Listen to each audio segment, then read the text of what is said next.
7ஆம் அதிகாரம் 25ஆம் வசனம். உபாகமத்தின் புத்தகம் 7ஆம் அதிகாரம் 25ஆம் வசனம்.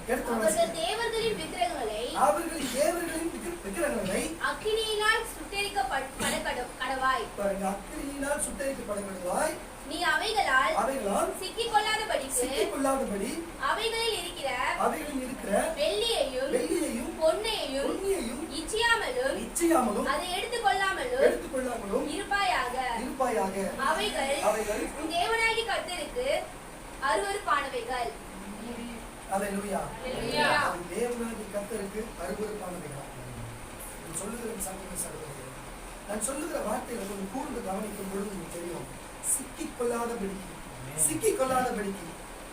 சிக்குகிறது என்ன தெரியுமா? சேர் இருக்கும். களிமண் சேரத்துல நிறைய வகை சேருகிறது. களிமண் சேர்ல கால் உள்ள போச்சு வச்சுங்களேன், சேருக்குள்ள கால் உள்ள போன இப்படி மூடிடும். இப்படி இருக்கிற கால் இப்படி மூடிடும், எடுக்கவும் முடியாது. சிக்கிக் கொள்ளாதபடி. நம்ம கடல்ல நங்கூரம் போடுவாங்க, நங்கூரம் கரெக்டா போய் மண்ணில் போய் சிக்கிக்கும். அந்த நங்கூரம் சிக்கிறதுனால படகு கவிடாத இருக்கும். ஆனா உன் பாதம் சேத்துல சிக்கிக்குன்னா நீ அங்கிருந்து புதவெளியில இருந்து தப்பிக்க முடியாது. நீ சிக்கிக் கொள்ளாதபடிக்கு தேவன் சொல்லுகிறார். சிக்கிக் கொள்ளாதபடிக்கு தேவன் இஸ்ரவேல் ஜனங்களை பார்த்து சொன்னார், நீ அந்த தேசத்தை நான் உங்களுக்கு தருகிறேன், அங்க இருக்கிறதை நீ போயிட்டு சூறையாடி எடுத்துக்கொள்ளு. ஆனா அங்க இருக்கிற ஆட்கள் வழிபட்ட எந்த விக்கிரகத்தையும் நீ எடுக்காத. அது பொண்ணுனாலையும் வெள்ளினாலும் செய்யப்பட்டிருந்தாலும் சரி, அது மேல ஆசைப்பட்டு இச்சித்து அதை நீ எடுத்துக்கொள்ளாத. அது தேவனுடைய சாபமா இருக்கிறது என்று சொல்லுகிறார். இன்றைக்கு நான் சொல்லுகிறேன், நம்ம எல்லாருமே வேற சமூகத்திலிருந்தும் வேற சமுதாயத்திலிருந்து சார்ந்தவர்கள் தான் நம்ம வந்திருக்கிறோம். இன்றைக்கு வேற நம்ம இயேசுவை தேவன் ஏற்றுக்கொள்ளலாம். சமீபத்துல ஒரு 2 ஆண்டுகளுக்கு முன்பு இப்படித்தான் ஒரு சகோதரிக்கு மிகுந்த போராட்டம். என்னடா நடக்குதுன்னு பார்த்து கொண்டு ஜெபிக்க சொல்றாங்க, வேதனையாக இருக்கிறது.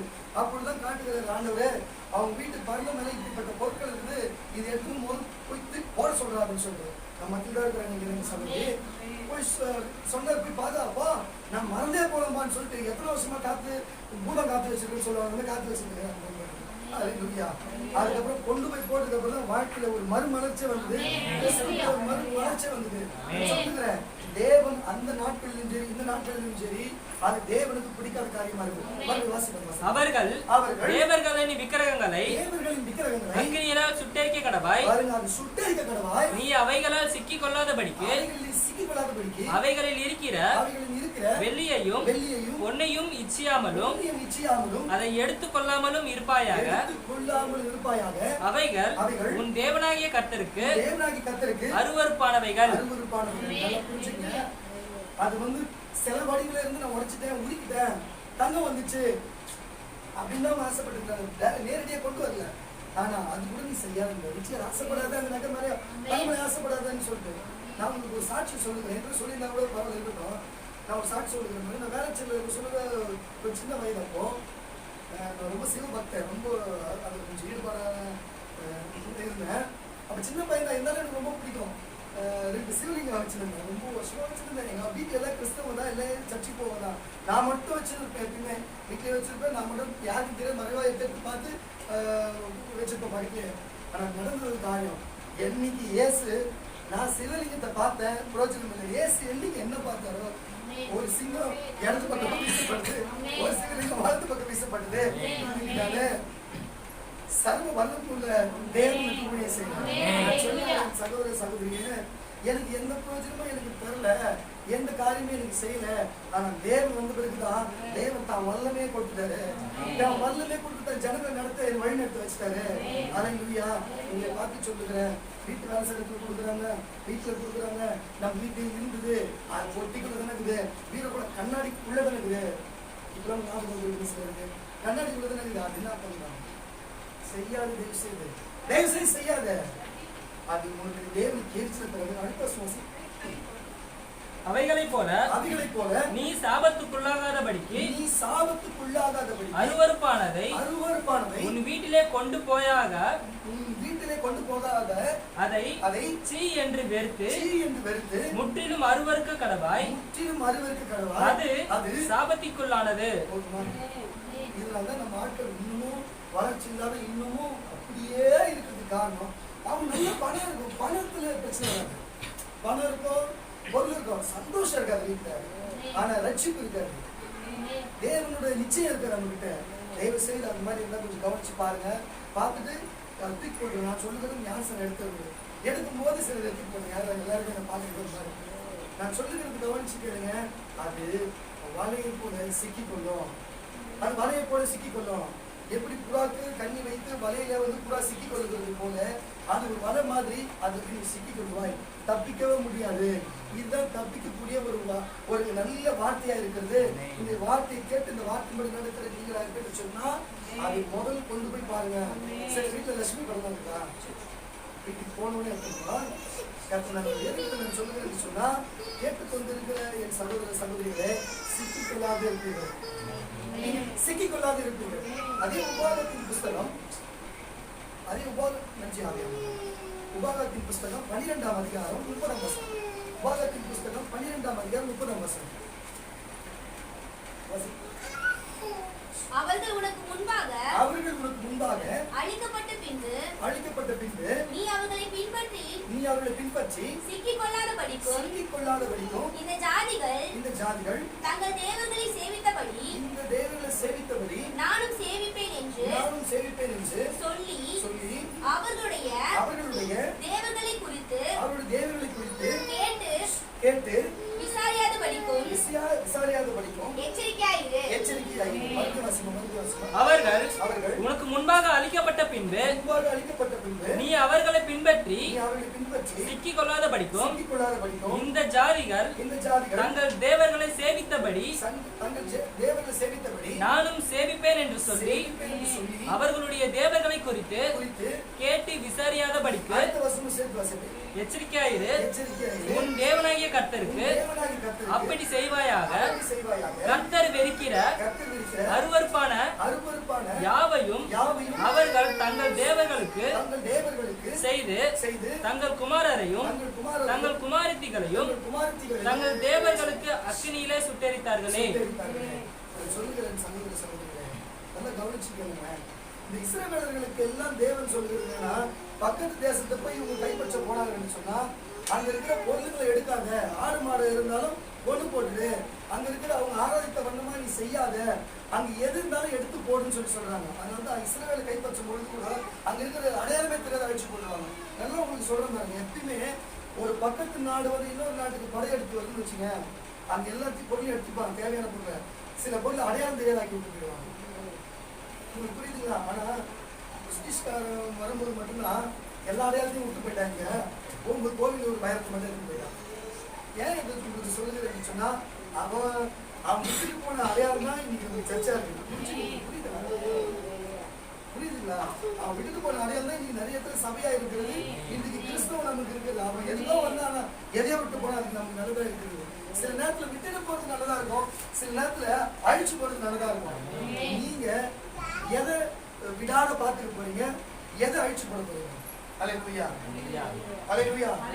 எதை விடாத இருக்க போறீங்க, எதை அழிச்சு போட போறீங்க? கேட்டுக்கொண்டிருக்கிற சகோதர சகோதரியே, நம்ம வந்து சில கிறிஸ்தவர்களா இருந்தாலும் சரி, இன்னமும் அந்த சாஸ்திரம் சம்பிரதாயம் பார்க்கிறது, ஏற்ற ராவகாலம், சாயந்தரம் போனா 4 மணிக்கு மேல போனா நல்ல நேரம். ஏங்க, எல்லா நாளுமே நல்ல நேரம் தான், எல்லா நேரமும் நல்ல நேரம் தான். இன்னைக்கு ஒரு ஞாயிற்றுக்கிழமையா, இன்னைக்கு வந்து ஞாயிற்றுக்கிழமை திங்கக்கிழமை சந்திராஷ்டமோ, இந்த மாதிரி நிறைய பேர் பார்ப்பாங்க. ஆனா இன்னைக்கு வடக்குல மூலம், இன்னைக்கு வந்து பரணி நட்சத்திரத்துக்கு வடக்குல மூலம், தெற்குல சூழல் சொல்லுகிறேன். அம்பா அவங்க நம்பிக்கை அவங்க நம்பிக்கை அவங்களோட போட்டோம்பா. நான் வந்து உங்களுக்கு சொல்லுகிறேன்னா, நீ கிறிஸ்துக்குள்ள இருக்குது இந்த கேலண்டர் வச்சுக்கிறவங்களுக்கு நல்லபடியா சொல்றாங்க. இல்லப்பா, இன்னைக்கு நான் தேதி தான் பார்த்தேன், பார்க்க முன்னாடியே என்னோட ராசி பண்ண பார்த்தேன். நான் சொல்லுகிறேன், தேவன் இன்னைக்கு செத்து போற ஒரு மனுஷனை கூட நீங்க ஜெபம் பண்ணா 10 வருஷம் அவன் ஆயுள் கட்டாயம் கொடுக்க அதுல சொல்ல மாட்டீங்க, கொடுக்க முடியும். இன்னைக்கு இப்படிப்பட்ட சம்பவம் உங்களுக்கு நடக்கும்னு சொல்லி இருந்தாலும், தீர்க்கதரிசி சொல்லி இருந்தாலும், அந்த தீர்க்க சொல்லிட்டாரு, அது நடக்க பாதிப்புன்னா கட்டி நடத்துவாரா? மாத்திடுவாரு. தயவு செய்து உங்களுக்கு சொல்லுகிறேன், கிறிஸ்தவர்களாய் இருந்தோம் அழித்து போட வேண்டியது அழித்து போடாது.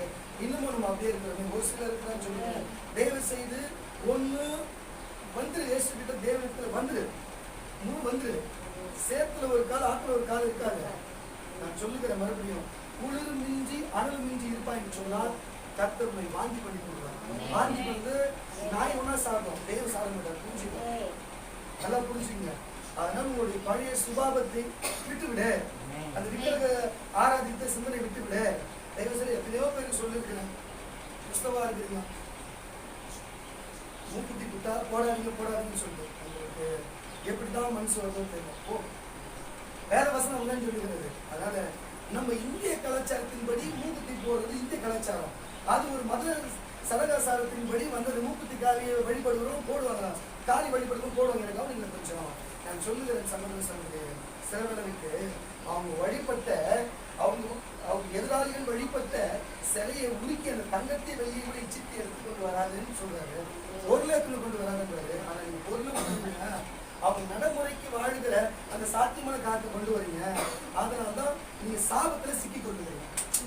நீங்க அதாவது சாபத்துல சிக்கி கொள்ளுகிறீங்க.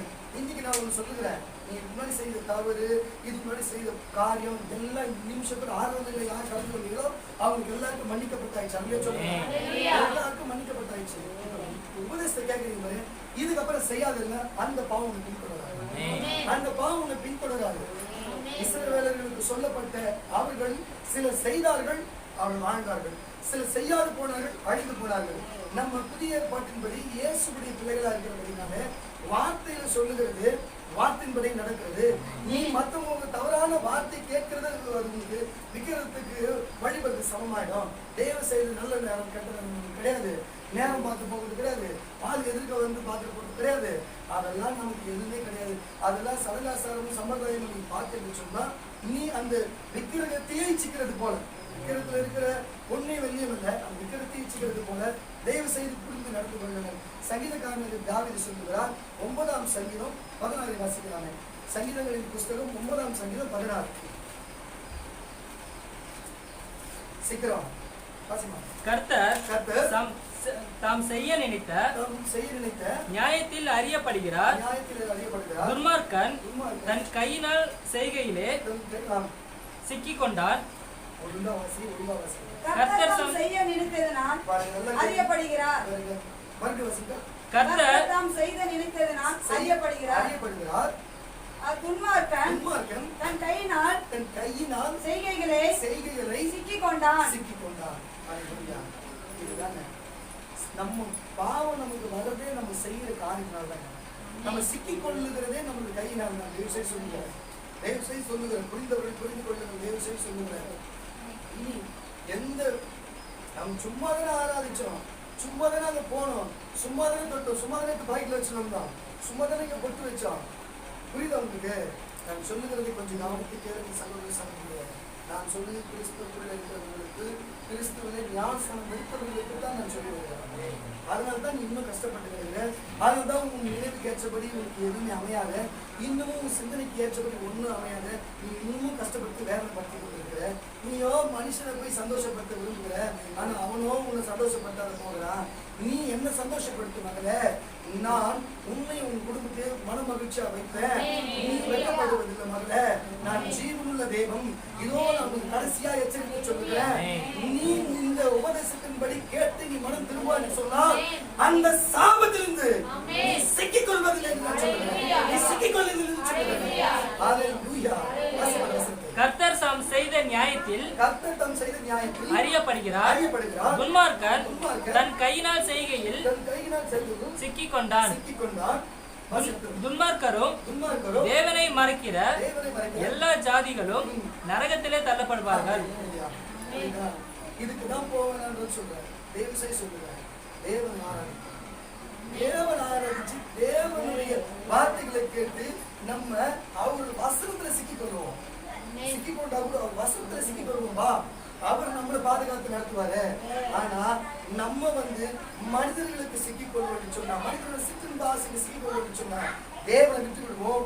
தேவனை விட்டு விட்டா அவன் சொல்லுகிற பாதாளம், அந்த வார்த்தையில் சொல்லப்பட்ட நரகத்துக்கு தான் நம்ம போகணும். தயவு செய்து சொல்லுங்க, யாரையும் நியாயத்திற்கு இருக்கிற காரியத்தை வெளியேறணும்னு நான் உங்களுக்கு சொல்லுகிறேன். தயவு செய்து புரிஞ்சுங்க, தயவு செய்து புரிஞ்சுங்க.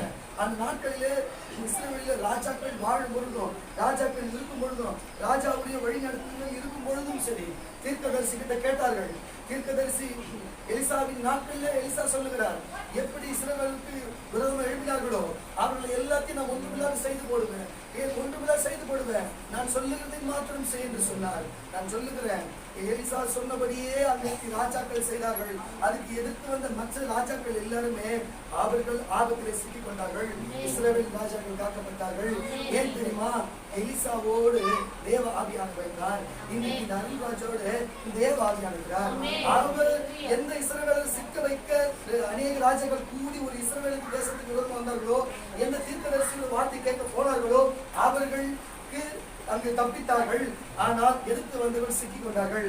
2 ராஜாக்களின் புஸ்தகம் 3ஆம் அதிகாரம் 3ஆம் வசனம். 2 ராஜாக்களின் புஸ்தகம் 3ஆம் அதிகாரம் 3ஆம் வசனம் வாசிக்க இருக்கலாம். சீக்கிரம். தேவனுடைய ஆலயத்தை கட்டுகிறதற்கு தேவனுடைய ஆலயத்தை கட்டுகிறதற்கு சாலமோன் போட்ட அஸ்திபாரமானது முதற் காலத்து அளவின்படியே என்றாலும் இஸ்ரவேலை பாவம் செய்ய பண்ணின நேபாத்தின் குமாரனாகிய யெரொபெயாமின் பாவங்களை அவன் விட்டு நீங்காமல் அவைகளிலே சிக்கிக் கொண்டிருந்தான். என்றாலும் இஸ்ரவேலை பாவம் செய்ய பண்ணின நேபாத்தின் குமாரனாகிய யெரொபெயாமின் பாவங்களை அவன் விட்டு நீங்காமல் அவைகளிலே சிக்கிக் கொண்டிருந்தான்.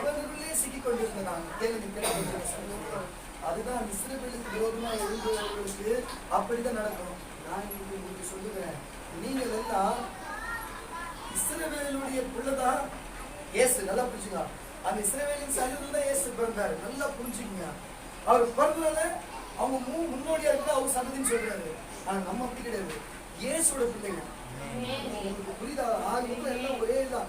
அவருக்கு முன்னாடி இருக்கிறத சொல்லி அவர் சொல்றாரு, நமக்கு அவருக்கு பின்னாடி வந்து நம்ம சொல்றோம். ஆக மொத்தம் எல்லாம் ஒண்ணுதான் போகுது. நீங்க தான் இஸ்ரவேலர், நீங்க தான் கிறிஸ்தவர்கள், நீங்க தான் இயேசுவோட பிள்ளைகள்.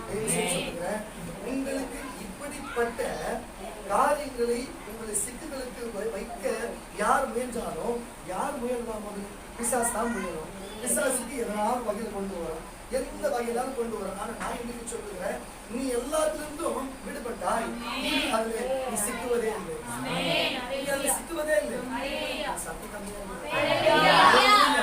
நீ சிக்குவதே இல்லை என்று சொல்லி உங்களுக்கு புரியும். அதே 2 தீமோத்தேயு புஸ்தகம் 2ஆம் அதிகாரம் 4ஆம் வசனம். 2 தீமோத்தேயு புஸ்தகம் 2ஆம் அதிகாரம் 4ஆம் வசனம் வாசிக்கலாம் சீக்கிரம். தன்னில் சேவகம் பண்ணுகிற எவனும் தன்னை சேவகம் மெழுகுத்திக் கொண்டவனும் ஏற்றவனாய் இருக்கும்படி பிழைப்புக்கெடுத்த அளவுகளில் சிக்கிக் கொள்ள மாட்டான். சரி, கொஞ்சம் கவனிங்க. இது ஒரே ஒரு வசனத்தில் படிக்கிறதுல இது ஒரு அதிகாரமே படிக்கணும். நான் சொல்றது கவனிங்க. கேட்டுக்கொண்டு இருக்கிற சகோதர சகோதரி, நான் உங்களுக்கு என் பசங்களுக்கு சொன்ன உபவாசத்துக்கு யார் யார் ஜாமான் சொன்னேன் கேட்டுக்கொள்ள பொதுவாக யார் ஜாமான் சொன்னேன்? வெள்ளிக்கிழமை சொன்னேன். ஆனால் யாரும்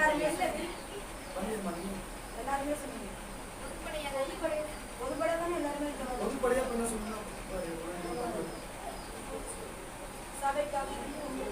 சரி சரி பரவாயில்ல ஒன்றும் பிரச்சனை. நீங்க பண்ணதுக்கு முன்னாடி வந்துச்சு எனக்கு ஜாப் பண்ண உங்களுக்கு நல்ல இருக்கும். அதுக்காக தான் உங்களுக்கு புரிஞ்சுங்க சார். அப்போ உபவாசம் நான் கைட்டுக்காரு பேச பார்க்கணும். என்னங்க நான் சொல்றது எனக்கு மட்டும் சரி ஜாப் பண்ண கைட்டுக்காரு பண்ணியா அம்மா எவ்வளோ பண்ண சரி நான் சொல்லுவேன் சகோதர நான் எனக்கு வரப்போகிற காரியத்தையே முன்னாடியே காண்பிச்சு வா உலகம் உங்களை இப்படி சிக்க வைப்பார். உலகத்தின் வழியாக சிக்க வைப்பார். பிரச்சனைகளை காமிச்சு குடும்பத்தை காமிச்சு சிக்க வைப்பார். ஒரு பக்கம் போலீஸ் வழக்கென்று ஒரு சிறை போகும் வரைக்கும் சிக்க வைப்பார்கள். ஒரு பக்கம் நம்ம ஜனமே உன்னை சிக்க வைப்போம். நீ இதிலிருந்து தப்பித்து வரணும். ஆனால் இது சொல்லிட்டு அதோட என்கிட்ட பேசவே நான் சொல்லிட்டு என்கிட்ட பேசவே இல்லை. பேசினா நம்ம தப்பித்து விட முடியும். நீ 7ஆம் மாசத்துக்குள்ள இப்படி பிரச்சனை வர நீ தப்பிச்சுக்கப்பா, இவர்தான் இதுதான் உனக்கு காரியம் சொன்னார். ஒரு சிலர் புரியுது, ஒரு சிலர் புரியவே இல்லை. ரொம்ப காரணப்பட்டேன். அந்த பாவத்துடைய அடித்தளவரே போயிட்டு வந்துன்னு வச்சுங்களேன். இன்னும் கொஞ்சம் தான் முடிஞ்சதுன்னா ஆட்டோமேட்டிக் க்ளோஸ்ன்ற மாதிரி ஊழியம் எந்த பக்கம் போயிருக்கோம், என் குடும்பம் எந்த பக்கம் போயிருக்கோம், என்னுடைய காரியம் எப்படி போயிருக்குன்னு தெரியாது. ஆனா தேவன் அப்படி நடக்க போறத எனக்கு முன்னாடியே ஒரு வரப்போற ஒரு குறிப்பிட்ட காரியத்தை 3 விதமா எனக்கு காண்பிட்டாங்க. சொல்லுறது நான் ஏற்கனவே முன்னாடி உங்களுக்கு 1 வருஷத்துக்கு ஒரு 6 மாசத்துக்கு சொல்லியிருந்தேன். இந்த வருஷம் கிறிஸ்தவர்களுக்கு மிகுந்த நெருக்கமா இருக்கும், மிகுந்த போராட்டமா இருக்கும் அப்படின்னு சொல்லியிருந்தேன். நம்மளும் கிறிஸ்தவமா நானும் ஊழியக்காரன் தான். சிலர் நீங்க பாடுபட்டீங்க இல்லைன்னு சொல்லுவோம். ஆனா நீங்க படுற பாடுக்கு நான் பாடுபட வித்தியாசம் இருக்குல்ல. நீங்க கேட்குறீங்கன்னு நான் போதிக்கிறேன், எனக்கு வித்தியாசம் இருக்குல்ல. அப்ப சொன்னார், ஒரே வார்த்தை சொன்னாங்கப்பா, இதுல விட்டு இது நீ மட்டும் செஞ்சுனா, அதுக்கு முன்னாடி சொல்லியிருந்தாரு, ஒரு ஆவிக்குரிய பரிசுத்தவன் எடுத்துக்கொள்ளுவான், உங்களுக்கு தெரியும், எடுத்துக்கொள்ளுவான். அவனோட அபிஷேகத்தை இந்த சபைக்கு நான் கொடுத்துருவேன். அவன் சபை போல இயங்கும். அதுல ஒரு சந்தரவை கபடி நான் கொடுத்துட்றேன். நான் 3 மடங்காய் நான் உன்னை இப்ப இருக்கிற வரத்தை காட்டு 3 மடங்காய் நான் உன்னை பயன்படுத்துவேன்னு சொல்லி தேவன் தெளிவாய் சொன்னாரு. முன்னாடி எல்லாம் ஒரு வார்த்தை கேட்கறதுக்கு இல்ல, இப்பெல்லாம் பார்த்தாலே சரியாயிடும். அந்த அளவுக்கு வல்லமை இப்போ கர்த்தர் கொடுத்துட்டாரு. அந்த சோதனையிலிருந்து சிக்காத கர்த்தரை காப்பாற்றினாரு. நான் சொல்லுகிறேன் என் சகோதர சகோதரியே, இன்று காலையில வரையும் நேற்று வரையும் எனக்கு மிகுந்த போராட்டம். ஒரு பக்கம் விக்கிக்கு போராட்டம், விக்கிக்கு ஜெபம் பண்ணி ஏசப்பா நேற்றே சொல்லிட்டாரு, அவனோட பிரச்சனை போயிடுச்சுப்பா, அவன் இனிமேல் எல்லாத்துக்கும் கரெக்ட் ஆகிடுவான், இனிமேல் அவங்களுடைய பக்காவை பார்த்து பார்ப்பான்னு சொல்லிட்டு நேற்று எனக்கு ரொம்ப சந்தோஷம். முதல் விக்கிக்கு ஏசப்பா விடுதலை கொடுத்தாரு. 2வது எனக்கு கொடுத்தாரு. என் குடும்பத்தில் என் பிள்ளைங்களுக்கு எல்லாத்துக்கும் உடம்பு முடியாத போச்சு. இப்போ சொன்னாரு, இப்போ நான் வீட்டுக்குள்ள போகும்போது அவங்களுக்கு எல்லாம் சரியாயிடுச்சுப்பா, யாரும் இந்த எந்த வேலை பண்ண முடியும்னு சொல்லிட்டு. இப்போ நான் ஆறுதல் பண்ணும்போது சொன்னாரு, அவன் ஜனங்களோட பாவெல்லாம் மன்னிக்க 7ஆம் மாசம் போகும்போது சொன்னாரு. ஆனா நம்ம பண்ண ஜபமும் உங்களுடைய அன்பும் நீங்க பண்ண என் மேல இருக்கிற அன்புனால நீங்க பண்ண உபராசத்தையும் எல்லாத்தையும் தேவன் பார்த்து மனுஷப்பட்டு அது 7ஆம் மாசம் தாண்டிக்கு முன்னாடி கொடுத்தாரு. அதே வசனம் 3ஆம் வசனம், தன்னில் சேவகம் பண்ணுகிற எவனும் தன்னை சேவகம் எழுதி கொண்டவனுக்கு ஏற்றவனாய் இருக்கும்படி பிழைப்புக்கு எடுத்த அலுவலகங்களில் சிக்கிக் கொள்ள மாட்டான். மேலும் ஒருவன் மல்யுத்தம் பண்ணினாலும் சட்டத்தின்படி பண்ணாவிட்டாலும் முடிசூடப்படான். பிரயாசப்பட்டு பயிரிடுகிறவன் பலனில் முந்தின பங்கை அடைய வேண்டும். நான் சொல்லுகிறவை சிந்தித்துக்கொள், கர்த்தர் எல்லா காரியங்களிலும் உனக்கு புத்தியை தந்தருள்வார். கொஞ்சம் கவனிங்க. இந்த அதிகாரமே லெட்டர் மாதிரி நீங்க சொல்லிருக்காரு. இப்ப லெட்டர் மாதிரி வாசிக்கலாம். நான் வாசிக்க அப்புறம் உங்களுக்கு நான் பிரசங்கம் பண்றேன். 1ஆம் வசனத்துல அப்படியே வாசிக்கலாம். ஆதலால் நல்லா கவனிங்க. லெட்டர் பாருங்க எப்படி வருது. ஆதலால் என் குமாரனே நீ கிறிஸ்து இயேசுவின் உள்ள கிருபையின் பலப்படு அநேக சாட்சிகளுக்கு முன்பாக நீ என்னிடத்தில் கேட்டவைகளை மற்றவர்களுக்கு போதிக்கத்தக்க உண்மையுள்ள மனுஷர்களிடத்தில் ஒப்புவி. நீயும் இயேசு கிறிஸ்து நல்ல போர் சேவகனாய் தீங்கு அனுபவி தன்னில் சேவகம் பண்ணுகிற எவனும் தன்னை சேவகம் எழுதி கொண்டவனுக்கு சேவகன் என்று எண்ணிக்கொண்டவனுக்கு ஏற்றவனாய் இருக்கும்படி பிழைப்புக்கு அடுத்த அலுவலகங்களில் சிக்கிக் கொள்ள மாட்டான்.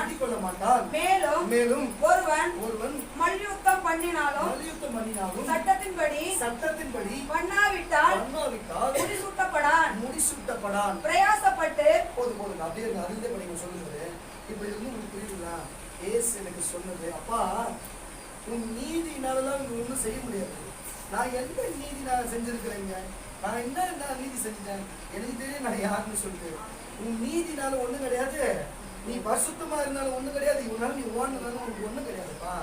கிருபையினாலதான். இந்த கிருபை அவங்க என் மேல வச்சு அவரு வச்ச அன்புனால்தான் அவங்க ஓட சொன்னாரு. இந்த பிரசங்கத்தில் இனிமேல் அவர் கொடுக்கிற வார்த்தையும் நல்லவர்களாகிய பரிசுத்தமாக்கப்பட்ட உங்களுக்கு இது போதிக்க கொடுத்தாரு.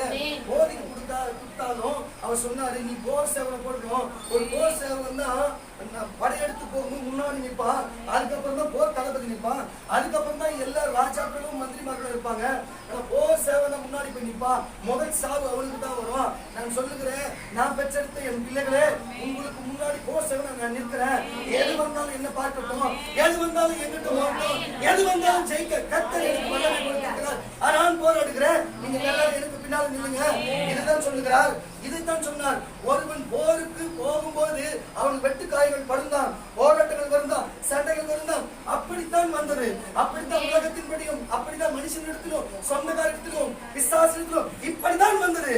ஆனால் நீ மலையுத்தனம் உங்களுக்கு தெரியல, WWE சண்டை போடுது, அந்த மாதிரி பார்த்துருப்பீங்களா? மலையுத்தத்துல அடி வாங்காத நம்ம சண்டை போட முடியுமா? அடி நமக்கு வரும். ஆனா அந்த மலையுத்தல போட மலையுத்தத்துக்குன்னு ஒரு காரியம் இருக்கிறது. அங்க போய் குஃபு போடக்கூடாது, அங்க போய் கராத்தே போடக்கூடாது. மலையுத்தம் தான் போடணும். அதுக்குன்னு ஒரு ஒழுங்கு இருக்கிறது. அந்த ஒழுங்கின்படி நம்ம செய்வோம் என்று சொன்னா தேவன் அதுக்கு அதே மாதிரி செய்தாலும் நமக்கு பலத்தையும் அதுக்குண்டான கிருபையும் கொடுத்து அதுக்குண்டான ஜெயத்தை கொடுப்பாரா? பேசப்பட்டு பயிரிடுகிறவன் பலனில் முந்தின பங்கை அடைய வேண்டும். நான் சொல்லுகிறதை சிந்தித்துக்கொள். நீ சிந்தித்துக்கொள். கர்த்தர் எல்லா காரியங்களிலும் உனக்கு புத்தியை தந்தருளுவார். தாவீதின் சந்ததியில் பிறந்த இயேசு கிறிஸ்து என் சுவிசேஷத்தின்படியே மரித்தோரிலிருந்து எழப்பட்டவர் என்று நினைத்துக்கொள். இந்த சுவிசேஷத்தின் நிமித்தம்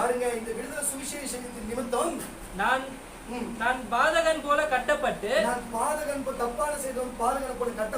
துன்பத்தை அனுபவிக்கிறேன். தேவ வசனமோ கட்டப்பட்டிருக்கவில்லை. ஆகையால் தெரிந்து கொள்ளப்பட்டவர்கள் கிறிஸ்து இயேசுவினால் உண்டான ரட்சிப்பை நித்திய மகிமையோடு பெற்றுக்கொள்ளும்படி சகலத்தையும் அவர்கள் நிமித்தமாய் சகிக்கிறேன். இந்த வார்த்தை உண்மை உள்ளது. என்னவெனில் நான் அவரோடு கூட மரித்தோமானால் அவரோடு கூட பிழைத்திருப்போம். அவரோடு கூட பாடுகளை சகித்தோமானால் அவரோடு கூட ஆளுகையும் செய்வோம். நாம் அவரை மறுதலித்தால் அவரும் நம்மை மறுதலிப்பார். நாம் உண்மை இல்லாதவர்களாய் இருந்தாலும் அவர் உண்மை உள்ளவராய் இருக்கிறார். அவர் தம்மைத்தாம் மறுதலிக்க மாட்டார். இவைகளை அவர்களுக்கு நினைப்பூட்டி ஒன்றுக்கும் பிரயோஜனம் இல்லாமல் கேட்கிறவர்களை கவிழ்த்து போடுகிறதற்கு ஏதுவான வாக்குவாதம் செய்யாதபடிக்கு கர்த்தருக்கு முன்பாக அவர்களுக்கு எச்சரித்து புத்தி சொல்லு. நீ வெட்கப்படாத ஊழியக்காரனாயும் சத்திய வசனத்தை நிதானமாய் பகுத்து போதிக்கிறவனாயும் உன்னை தேவனுக்கு முன்பதாக உத்தமனாக நிறுத்தும்படி ஜாக்கிரதையாயிரு. சீர்கேடான வீண் பேச்சுக்கு விலகியிரு. அவைகளால் அவர் கள்ள போதகளான அவர்கள் அதில் அவபக்தியுள்ளவர் ஆவார்கள். அவர் சொன்ன வார்த்தையை அவர் வீண் பேச்சுக்கு போகாது. இது வரையும் நான் சொல்லுகிறேன், நீங்க மட்டும்தான் சிக்கி கொண்டீங்க அப்படிங்க. உங்க தலைவனா இருக்கிற நானே சிக்கி கொண்டா, உனக்கு அப்பனா இருக்கிற நானே சிக்கி கொண்டா, உனக்கு சகோதரனா இருக்கிற நானே சிக்கி கொண்டா, உனக்கு ஊழியக்காரனுக்கு நானும் சிக்கி கொண்டுதான் இருந்தேன். நான் சொல்லுகிறேன் சகோதர சகோதரிகளே, சிக்கினாதான் சிக்கிற இடம் எப்படிப்பட்ட இடம் தெரியும். அல்லேலூயா. சிக்கின பிறகு சிக்கி கொண்டு அதை மாட்டி, இப்போ நம்ம சிலந்தி வழியில சிக்கி கொண்டா சிலந்தி என்ன பண்ணணும், அப்படியே கிட்ட கொண்டு வந்து அந்த ஈ மாட்டி ஈய சாப்பிட்டோம். ஆனா சிக்கி கொண்டு அந்த தலையை அறுத்து கொண்டு வெளியே வந்தாச்சு.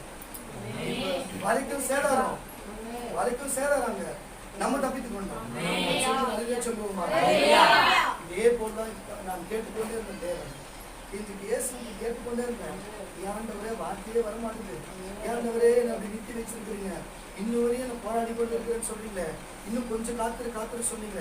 நேற்று கூட என்கிட்ட சொன்னீங்க, கொஞ்சம் காத்துரு நான் தரேன்னு சொல்லிட்டு அப்ப நான் ஏசப்பா நல்லா கொஞ்சம் கவனிங்க. இயேசு நான் சொல்லுகிறது ஜீவனுள்ள தேவனுடைய சாட்சி சொல்லி கொண்டிருக்கிறேன். நான் போய் சொல்ல எனக்கு அவசியம் கிடையாது. நான் சொல்றது கவனிங்க. எனக்கு ஆவியானவர் ஒரு பக்கத்துல இருக்கிறாரு, ஒரு பக்கத்துல தேவனாக இயேசு கிறிஸ்து வந்து விட்டாரு. நான் இயேசுவோட பிராணத்தை பிடிச்சுனேன். ஏன் ஆண்டவரே இப்படி எனக்கு சோதனை, ஏன் ஆண்டவரே எனக்கு இப்படி வேதனை, ஏன் ஆண்டவரே எனக்கு மட்டும் இப்படிப்பட்ட ரோதனை அப்படின்னு சொல்லிட்டு நான் ஏசப்பா காலை பிடிச்சுன்னு கெஞ்சினேன். ஏசப்பா பேசவே இல்லைங்க என்கிட்ட ஏசப்பா பேசவே இல்லை. பசுத்த பக்கத்துல நிற்கிறாரு. பசுத்தாவில எனக்கு ஒரு நினைப்பு மட்டும் எனக்கு அப்படியே அந்த நேரத்துல எனக்கு அப்படியே அது நினைவு மாதிரி எனக்கு வருது. நான் 19 வயசு வரையும் என்னுடைய பாவ வாழ்க்கை எனக்கு காட்டுறாரு. நான் 19 வயசுக்கு 30 வயசு வரையும் எனக்கு காட்டுறாரு. அப்ப அது காட்டும் பொழுது அவரு என்ன கொடுத்தாரு, அவர் சொல்றாரு எனக்கு, அப்பா 19 வயசு முன்னாடி உன் வயசு பசங்களா பார்ப்பேன்னு சொல்லி காட்டுறாரு. காட்டும் போது எனக்கு மனசே வேதனை போச்சு. அவர் எனக்கு இது சரி இது தவறுன்னு சொல்ல பார்த்ததை நான் பார்த்து சொல்லுகிறேன். 19 வயதுல இருந்து 30 வயது வரையும் எல்லாருமே சந்தோஷமாகவும் அங்கு இங்கு ஆடி பாடிக்கொண்டு ஜாலியா சுத்துவாங்க. நான் அப்படி சுத்தல. பைபிள் எடுத்து இயேசுவே தான் தேடி ஓடுங்க. அதெல்லாம் காமிக்கிறாரு அவரு. அதை காமிச்சதே என்கிட்ட காட்டுறாரு. எனக்கு ஏசப்பா பேசவே இல்லை, பரிசுத்தவான் பேசவே இல்லை. அந்த நினைவு மட்டும் தான் எனக்கு ஊட்டுறாரு. தொபாரு கொஞ்சம் அப்படியே அதை பார்த்து சொல்லி அப்படியே காட்டினே வராரு. என்னால அந்த ஒண்ணுமே தாங்க முடியல. என்னால அந்த பிரசனமே முடியாத தாங்க முடியாதனால மேலிருந்து ஒரு சத்தம் கேட்குது, அவனை விட்டுன்னு சொல்லி.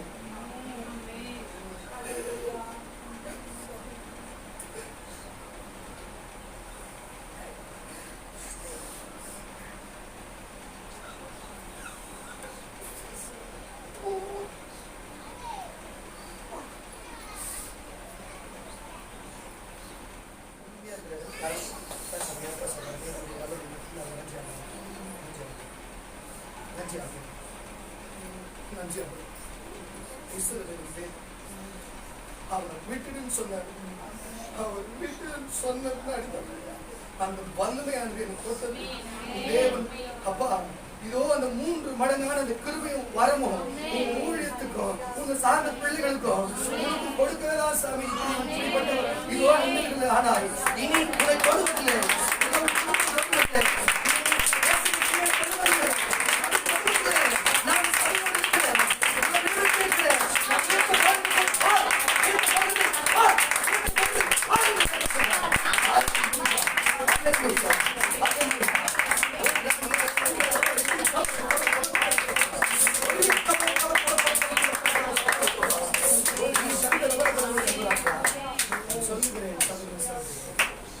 சபையில இருக்கிற நீயாக சொல்லுகிறேன், நான் பெற்றெடுத்த என் பிள்ளைகளை ஒரு நாட்களிலே உன்னுடைய வளர்ச்சியை பாரு, வளர்ச்சியை பாரு.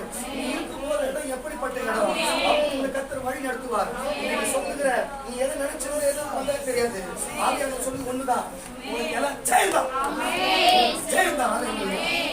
அப்படி பாடுபட்ட சகோதர இப்போ இதுவரையும் எப்படி பிதா தூர எப்பாவது ஒரு நாள் தான் வருவாரு. பிதா ஆரோக்கியம் பண்ணும்போதே வந்து அதனால பிதா இங்க பாக்குறாரு சொன்னேன். உங்களுக்கு புரியுதா இல்லைன்னு தெரியல. எல்லாத்தையும் கர்த்தர் இந்த சபைக்கு உண்டான எல்லாத்தையும் கொடுத்து விட்டார். நம் இந்தியாவே நம்புதுங்க. செம்மஞ்சேரியே நம்புதுங்க. செம்மஞ்சேரி பிள்ளைங்க தான் ஆகணும். என் பிள்ளைங்க தான் செம்மஞ்சேரி ஆகணும். அப்படியா? எல்லாம் என் பிள்ளைங்க தான் செம்மஞ்சேரி ஆகணும். மறுபடியும் வாசி தன்னில் சேவகம் பண்ணுகிற எவனும் தன்னை சேவகம் எழுதி கொண்டவனுக்கு ஏற்றவனாய் இருக்கும்படி நிலைப்புக்கு அடுத்த அலுவலங்களில் சிக்கிக் கொள்ள மாட்டான். மேலும் ஒருவன் மல்யுத்தம் பண்ணினாலும் சட்டத்தின்படி பண்ணாவிட்டால் முடிசூடப்படான். சட்டத்தின்படி பண்ணணும். தேவன் கொடுக்கப்பட்ட அந்த காரியத்தின்படி ஓடணும். அதன்படியே ஓடணும். அதன்படியே நின்னோம். கர்த்தர் அப்படியே அதை செய்தார். யாருக்காக? இந்த சபைக்காக. யாருக்காக? உங்களுக்காக. யாருக்காக? பிள்ளைகளை உங்களுக்கு தான் கவனிங்க. உங்களுக்கு தான் இதை செய்தார். அல்லேலூயா. இதை நான் ஒண்டி எதுவும் போக முடியாது. உங்களுக்கு தான் கர்த்தர் நல்ல ஒரு சந்தோஷமா கரவை தட்டி சொல்றாங்க.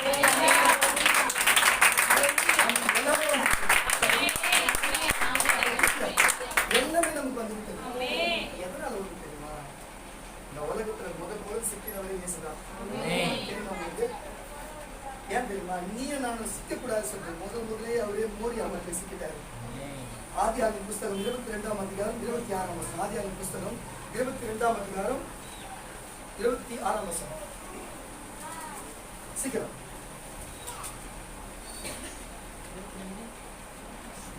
வாசிங்க. 22 அதிகாரமா? அடுத்த வசனம். 24. ரேயுமாள் என்று பெயர் கொண்ட அவருடைய மறுமனையாட்டியும் 13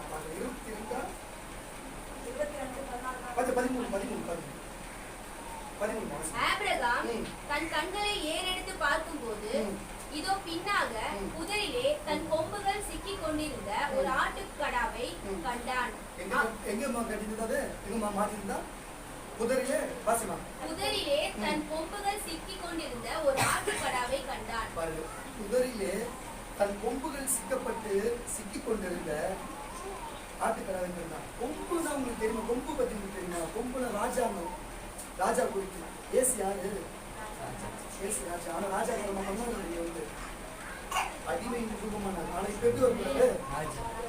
எது சிக்கி கொண்டிருந்தது? எல்லாத்துக்கும் உள்ள இருக்கிறது. நீ எபிரேயர்ல நீ வாசிச்சு பாத்தீங்கன்னா அது சொல்லப்படுது எப்படின்னா, அவர் தான் மோரியா மலையில நமக்காக அடிக்கப்பட்டார். ஆனா நம்ம பார்வைக்கு ஈசாக்குக்காக அடிக்கப்பட்டது. ஈசாக்கின் சந்ததியில இயேசு வந்தாரு. மறுபடியும் வாசிமா. ஆபிரகாம் தன் கண்களை ஏறெடுத்து பார்க்கும்போது இதோ பின்னாக புதரிலே தன் கொம்புகள் சிக்கிக் கொண்டிருந்த ஒரு ஆட்டுக்கடாவை கண்டான். அப்பொழுது ஆபிரகாம் போய் ஆட்டுக்கடாவை பிடித்து அதை தன் குமாரனுக்கு பதிலாக தகன பலியிட்டான். ஒன்னும் காரியங்கள் சிக்கிக் கொள்றேன்னு சொல்லிட்டு ஆண்டவர் எங்களுக்காக தான் நீங்க சிக்கிக் கொள்ளுங்க, நாங்க விடுபடுறோம்னு சொல்லிட்டு யாரு கேட்டாலும் சரி, தேவன் நம்ம சிக்கத்துல இருந்து விடுவிக்கிற தேவனா இருக்கிறார். நமக்கு முன்னோடியா இருந்த தேவரே நமக்காக சிக்கிக் கொண்டாரு. நமக்கு முன்னோடியா இருந்த தேவரே நமக்காக சிக்கிக் கொண்டாரு. சகோதர சகோதரர்களே, அதனால தேவன் நமக்காக எப்பவுமே நமக்கு நன்மை செய்கிற தேவனாக இருக்கிறார். அதே நீதிமொழிகள் புஸ்தகம் 13ஆம் அதிகாரம் 13 நீதிமொழிகள் 13:36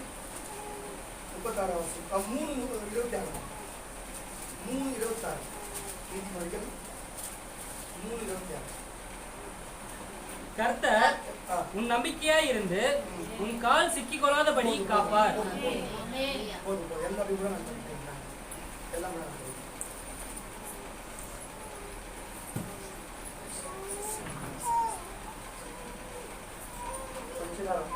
நிமிஷம் உங்களுக்கு போயிருக்கேன்.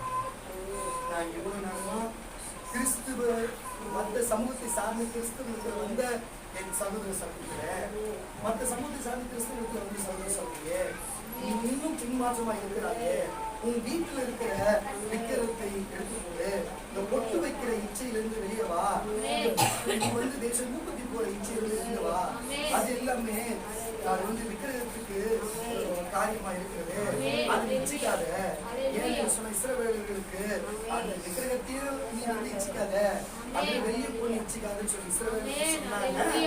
உனக்கு எனக்கு சொன்னாங்க. ஒரு காரியம், பாவம் என்னும் பொருளாதாரம் என்னும் வேதனை என்னும் இதோ ஆசை என்னும் இப்படிப்பட்ட காரியத்தையும் நீ சிக்கிக் கொள்ளாதபடிக்கு வந்திருக்கிறேன் ஜனமே. நீ எச்சரிக்கையா இரு என்று கர்த்தர் சொல்கிறாரு. நான் சொல்லுகிறேன், இதுல இருந்து தப்பிக்க வேண்டும் ஒரே ஒரு காரியம் என்று சொன்னா, இயேசுவின் ரத்தத்தை கழுவப்படினா எனக்கு விட்டு விட்டு தப்பித்து கொள்ளலாம். ஏன் தெரியுமா? உனக்காகத்தான் அவர் மோரியா மலையில சிக்கிக் கொண்டாரு. அவர் தான் உங்களுக்கு மோரியா மலையில சிக்கிக் கொண்டாரு சகோதரர்களே. ஆனா மோரியா மலையில சிக்கிக் கொண்ட இயேசு நாதரை நீ உண்மையாக விசுவாசிக்க இந்த மனிதன் நீ இந்த ஊழியர்கள் முன்னபடி இந்த வார்த்தையின்படி நான் விக்கிரத்தை ஆராதிக்க மாட்டேன், பொட்டு வைக்க மாட்டேன், தேவனை தேடி ஓடுவேன், நான் மனுஷனை தேடி ஓட மாட்டேன், தேவன் விட்டு அவர் வசனத்தை சிக்கிக் கொண்டு அவருக்கு என்று வாழ்வன் நீ இருப்பாய் என்று சொன்னார். இன்னைக்கு நான் இதுவரை இல்லாத ஒரு ஆள், நீ முன்னாடி அப்படி இல்லை, ஆனா இப்போ நான் இருப்பேன்னு சொல்லி ஒப்பு கொடுப்பா என்று சொன்னா, இல்ல நான் கரெக்டா இருக்கிறேன் அப்படின்ட்டு நன்றி ஆண்டவரே நான் இருக்கிறேன், இன்னும் என்னை வந்து பலப்படுத்தி இன்னும் அதுபடி நடக்கிறேன் சொன்னா, அப்படிப்பட்ட ஆட்களுக்கும் இன்னைக்கு விசுவாச தேடி வந்த இந்த விடுதலை சுவிசேஷ ஊழியர்களுக்கும் மாத்திரமே இந்த வாக்கியத்தை கற்றுக்கொடுக்கிறார். இப்ப அந்த நீதிமொழிகள் 3:27 வாசிப்பாங்க. கர்த்தர் உன் நம்பிக்கையாய் இருந்து கர்த்தர் உன்னை பார்த்து சொல்றாரு, உன்னோட நம்பிக்கையா இருந்து உன் கால்கள் சிக்கிக் கொள்ளாதபடி காப்பார். உன் கால்கள் சிக்கிக் கொள்ளாதபடி காப்பார். முன்னாடி வசனம் அது முன்னாடி வாசிங்க. சடுதியான திகிலிலும் சதியான திகிலிலும் துஷ்டர்களின் பாவ கடிப்பிலும் நல்லா கேளுங்க, துஷ்டர்களின் பால் கடிப்பிலும் பால்கடிப்பிலும் நீ வரும்பொழுது நீ வரும்பொழுது நீ அஞ்ச வேண்டாம். நீ பயப்படாத. கர்த்தர் உன் நம்பிக்கையாயிருந்து கர்த்தர் தாமே உனக்கு நம்பிக்கையா இருந்து உன் கால் சிக்கிக் கொள்ளாதபடி காலில் எந்த பாவம் சாபம் விக்கிரகம் போன்ற இச்சை போன்ற எதிலும் சிக்கிக் கொள்ளாதபடிக்கு காப்பார். என்று ஒரு வாக்கு கொடுக்கிறார். Hallelujah.